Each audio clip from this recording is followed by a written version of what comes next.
देख रहे हैं सिंगरौली की आवाज़ न्यूज़। अंबानी अडानी के बाद अब बिरला की बारी है, जबकि उनको कोल माइन सिंगरौली में मिला हुआ है। नए कोल आवंटन के बाद प्रक्रिया तेज़ हो गई है यहाँ पर ज़मीन अधिग्रहण के लिए, लेकिन गांव के लोग विकास नहीं चाहते हैं। क्योंकि विकास क्यों नहीं चाह रहे हैं उसमें एक बहुत बड़ा पेच है।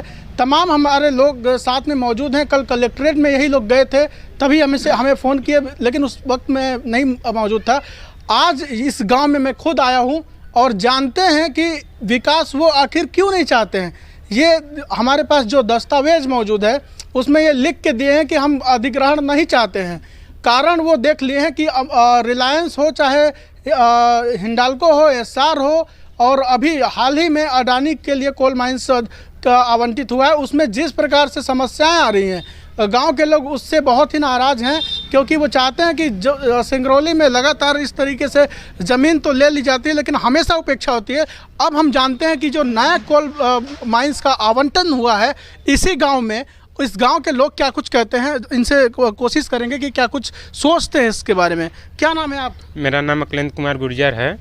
सर, हम लोग हमारी 90% ज़मीन सिंचित है, लेकिन यहाँ खसरे में केवल 9 से 10% लिखी गई है, और कंपनी अस्थाई रोजगार का कोई वो नहीं दे रहा है कि सही आश्वासन।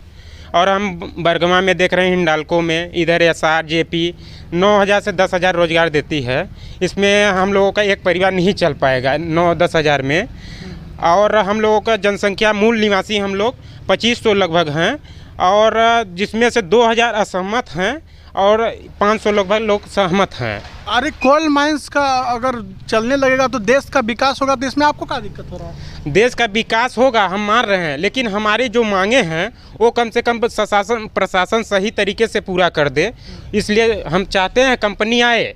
देश के लिए विनाश भी आ सकता है, विकास के लिए विनाश भी आ सकता है, विकास भी आ सकता है। तब ये काहे लिख के कलेक्टर में दिए हैं कि हम अधिग्रहण नहीं चाहते हैं? ये क्योंकि कंपनी जो आ रही है तो हमारी ज़मीन मान लीजिए कम से कम 40 से 50 हज़ार रुपये ढिसमिल बिकी है, लेकिन ये ज़मीन कम से कम नहीं तो 16 लाख 17 लाख रुपये 16,000-17,000 रुपये ढिसमिल दे रही है ये हमारी जो कंपनी ले रही है।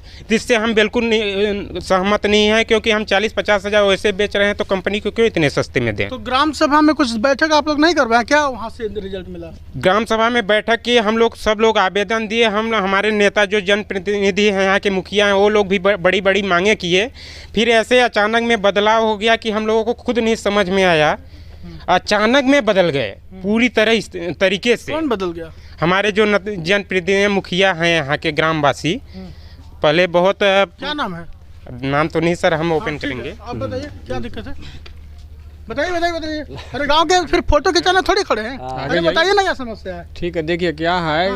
नाम क्या है? देवीदयाल गुर्जर। तो फोटो खिंचाने के लिए हम थोड़ी खड़ा किए हैं, बताइए समस्या क्या है। देखिए कंपनी जो आ रही है, जो बोल रही है कि नहीं हम 16,000 देंगे, 20,000, इसमें हम लोग सहमत नहीं हैं। 16,000 में नहीं सहमत है? वहाँ 7,000 मिल रहा है APMDC में, तो भी सहमत होना पड़ा लोगों को। नहीं, तो 60,000 यहाँ भी दे। 7,000, 7,000, 5,000 और 2,000 ज़्यादा, 7,000। नहीं, इसमें कोई सहमति नहीं है। नहीं है, हम लोग के कंपनी की तरफ से नौकरी चाहिए। हाँ, मैंने ठेकेदारी नहीं चाहिए। ठेकेदारी नहीं चाहिए? तो वो तो वो पुनर्वास नीति में जो लिखा है उसमें साफ साफ लिखा है कि या तो नौकरी मिलेगी या तो भत्ता मिलेगी। नहीं है।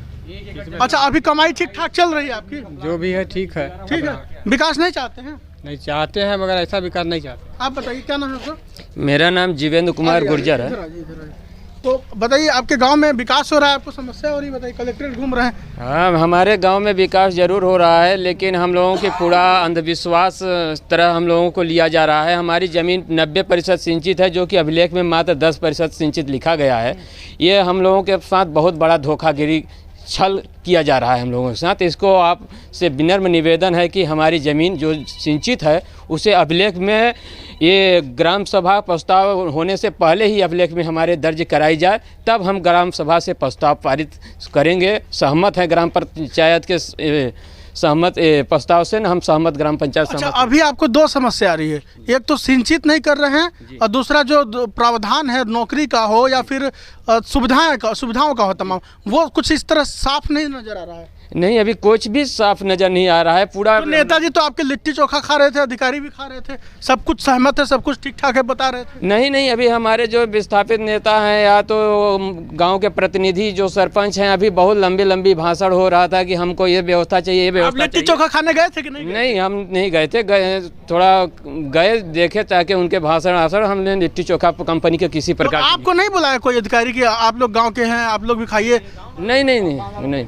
तो मतलब सब कुछ चोरी छुप के चल रहा है? बिल्कुल चोरी छुप के चला रहा है। ग्राम सभा का प्रस्ताव भी चोरी छुप के हो रहा है, जहाँ भी सहमत हो रहे हैं।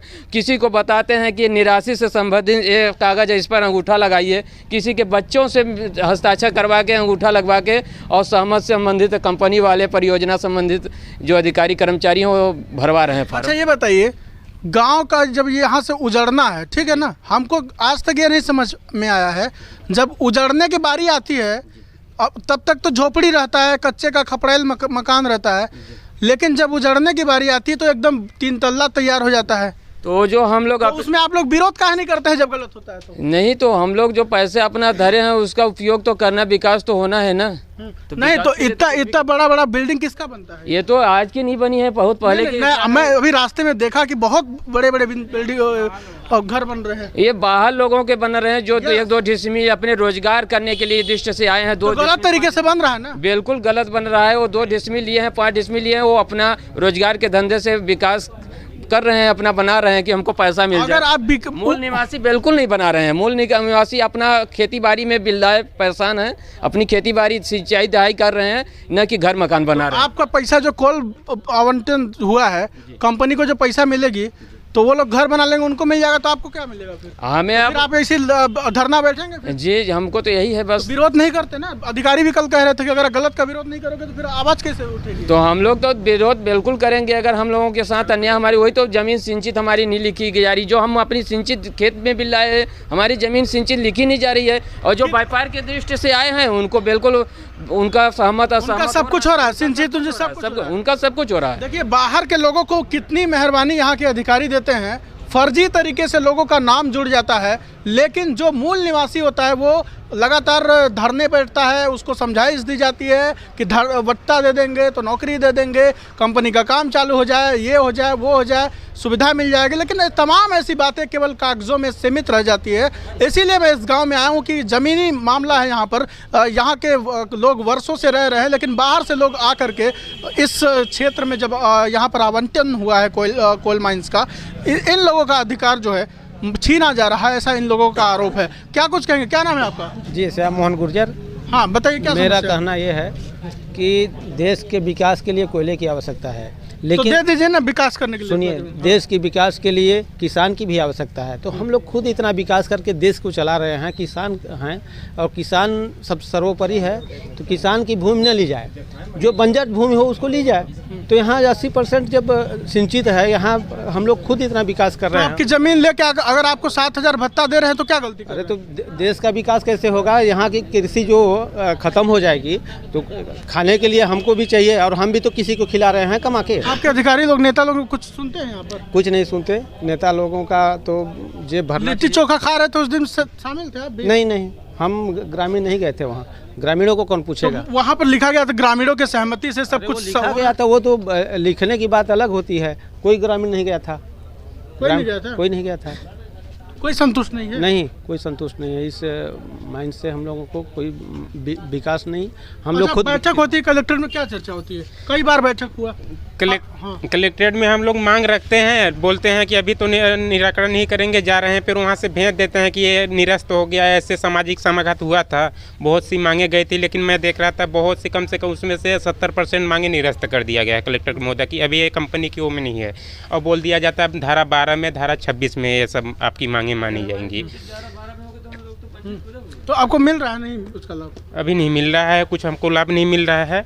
और सर एक बात और है कि हमारे पास इतना खुद रोजगार है कि हम एक परिवार कम से कम 4 लोगों को रोजगार दे सकते हैं। हमारे यहाँ चल के देख लीजिए, 4 लोग 5 लोग काम कर रहे हैं खेत में भी, और हम लोग 4-5 लोगों को रोजगार दे सकते हैं। तो कंपनी हमको नहीं चाहिए, हम खुद रोजगार दे रहे हैं, तो कंपनी का रोजगार हमको नहीं चाहिए 7-8 हज़ार का। हम उससे कम से कम नहीं तो हमारे यहाँ पता कर लीजिए 300-350 मजदूरी दे रहे हैं। एक हेल्पर का 600 रुपये 700 रुपये मिस्त्री कमीशन का दे रहे हैं हम लोग खुद, तो कंपनी कितना देगी हमको? ठीक है, तो एक आवेदन इन्होंने लिखा है, इस आवेदन को मैं पढ़कर सुना देता हूं कि श्रीमान कलेक्टर महोदय जिला Singrauli Madhya Pradesh, EMIL mines and mineral resources limited बंधा कोल माइंस में प्रचलित परियोजना को हटाए जाने के बाबत, मतलब वो बिल्कुल यहाँ के लोग नहीं चाहते कि वो परियोजना यहाँ पर स्थापित हो, और निवेदन ये कर रहे हैं कि हम सभी बंधा ग्रामवासी परियोजना द्वारा किए जा रहे अधिग्रहित क्षेत्र में आ रहे हैं, जिससे हम लोगों की ज़मीन, वन संपदा, जीव जंतु व पर्यावरण का समूल नाश होने की आशंका है। तो चिंताजनक स्थिति बन गई है यह कि भू अधिग्रहित संपूर्ण जमीन सिंचित है, मतलब सिंचित जमीन है, तब इसके बावजूद भी इसको असिंचित किया गया है। यह कि अधिग्रहित भूमियों का उचित प्रतिकर प्रदान नहीं किया जा रहा है। यह कि बहुफसली उपजाऊ तथा सिंचित जमीन से वंचित होने की आशंका है। यह कि स्थायी रोजगार से पूर्ण रूपेण वंचित किया गया है। यह कि शिक्षा स्वास्थ्य का पूर्ण रूपेण ध्यान नहीं दिया गया है। यह कि परियोजना द्वारा इस जमीन को बंजर व पथरीली दर्शाया गया है। मतलब आप सोच लीजिए कि कंपनी को फ़ायदा पहुंचाने के लिए प्रशासन ने और यहाँ के जो भी पटवारी हैं, राजस्व विभाग के कर्मचारी हैं, अधिकारी हैं, कंपनी को फ़ायदा पहुंचाने के लिए या फिर उनका जो भी निजी फ़ायदा हो, ये मैं नहीं बता सकता हूं, इसमें बता दिया गया है कि पथरीली दर्शाया गया है ज़मीन। तो ये आवेदन हमारे पास मौजूद है। इसी की चिंता है कि अगर कंपनी यहाँ पर आ जाएगी तो फिर से वही SR और रिलायंस, हिंडाल्को, AP, JP, तमाम ऐसी कंपनियाँ हैं जिसमें फिर 7,000 रुपये का भत्ता मिलेगा। अगर इनके एक साल, इधर आइए, कहाँ गए? एक मिनट, आपके पास ज़मीन है? जी हाँ है सर। आलू उगाते हैं? जी हाँ उगाते हैं सर। धान होता है? जी हाँ होता है। धान में कितना कमाते हैं एक साल में? 150 कुंटल। 150 कुंटल कितने का बेचते हैं? बेचते हैं 100 कुंटल बेच देते हैं, 100-150 रख लेते हैं। तो बेचाता कितने का है? बेचाता है करीब 2 लाख। 2 लाख रुपया पा जाते हैं? जी हाँ। साल भर में किसानी में कितना कमाते हैं? साल भर में कम से कम हम लोग 3 लाख तक। 3 लाख कमा लेते हैं? जी हाँ। 3 लाख साल में एक किसान। कितना ज़मीन है आपकी? 2.5 लाख। कितना एकड़ है? 2.5 एकड़ है सर। 2.5 एकड़ है। इनका ज़मीन है 2.5 एकड़ और ये 3 लाख रुपए बता रहे हैं कि कमा लेते हैं। यहाँ सर हम लोगों के यहाँ बहुत ठीक। अगर हम समझा दे रहे हैं, अगर इनको भत्ता मिलेगा तो 7,000 रुपया मिलेगा। आप समझ लीजिए, गणित मेरा बल्कि कमज़ोर है, लेकिन आप समझिएगा, अधिकारी बहुत पढ़े लिखे हैं, वो समझेंगे कि 7,000 रुपये अगर एक महीने में मिलेगा तो 10 महीने का 70,000 होता है और 12 महीने का जोड़ लीजिए 82,000 होता है, 84,000 होता है। ठीक है, तो अगर ये 3 लाख, इन कुछ भी विकास नहीं इनको चाहिए, इतना जब ज़बरदस्ती बुला के इनको विकास कराया जा रहा है, अगर ये विकास नहीं चाह रहे हैं, 3 लाख कमा रहे हैं, तो फिर उससे ज़्यादा ना, मोदी जी ने 2 गुना कहा था ना कि किसानों को 2 गुना 2022 तक हो जाएगा और 25 दिन में 2022 आ जाएगा। तो बजाय 2 गुना करने के लिए आप उनकी ज़मीन को पथरीली घोषित कर रहे हैं, उनकी ज़मीन को बंजर घोषित करने की कोशिश कर रहे हैं, और नेताजी लोग यहाँ आके लिट्टी चोखा खाते हैं और सब कुछ एवरीथिंग इज़ गुड बता के चले जाते हैं। तो ये कैसे समाधान होता है? तो 2022 आने वाला है। मोदी जी से भी और उनके नेताओं से भी आग्रह है कि आपने जो अपने कौन सी बिरला कंपनी है ना, आदित्य बिरला कंपनी है, क्योंकि आप जानते हैं अंबानी अडानी काम कर ही रही है और बिरला भी यहाँ पर अब उतर आई है मैदान में। तो बिरला कंपनी के जब प्रभावित लोग रहेंगे तो वो 2 गुना ना करेंगे। मोदी जी ने यही ना कहा था। तो क्या वो 80,000 90,000 रुपये में सालाना में खुश हो पाएंगे? उनका घर ज़मीन सब कुछ चला जाएगा। तो ये अपने आप में बहुत बड़ा सवाल है। इन लोगों से मैंने चर्चा किया। और कुछ बोलेंगे कोई? हाँ ठीक है, बताइए। हमारा शासन प्रशासन के पास सोसाइटी का पूरा रिकॉर्ड है। शासन प्रशासन निकाल के देख ले कि बंधा में कितनी धान पिछले वर्ष बिक्री हुई थी और गेहूँ।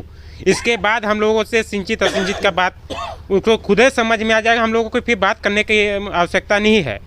इतना रिकॉर्ड तोड़ हमारे बंधा से धान और गेहूँ गया है कि कुछ कहिए मत। ठीक है, तो रिकॉर्ड तोड़ फसल का यहाँ उत्पादन हो रहा है और उम्मीद कर रहे हैं कि इस कवरेज के बाद जिला प्रशासन इन ज़मीनों को और इनके घरों का बाकायदा ज़रूरी आकलन कराएगा और उस आकलन के बाद जो सही होगा उसी पर फैसला लेंगे। क्योंकि किसान जो है, जब उनकी घर और ज़मीन चली जाएगी तो फिर इनके पास कोई चारा नहीं होता है कमाई का। इसीलिए हम उम्मीद करते हैं कि लिट्टी चोखा खाने वाले भी लोग ध्यान दें कि कहीं ना कहीं आपके गांव के लोग हैं और समाधान आप ही को करना है, ताकि वोट भी आगे आप ही को दे सके। कैमरामैन दीपक के साथ अतुल दुबे, सिंगरौली की आवाज़।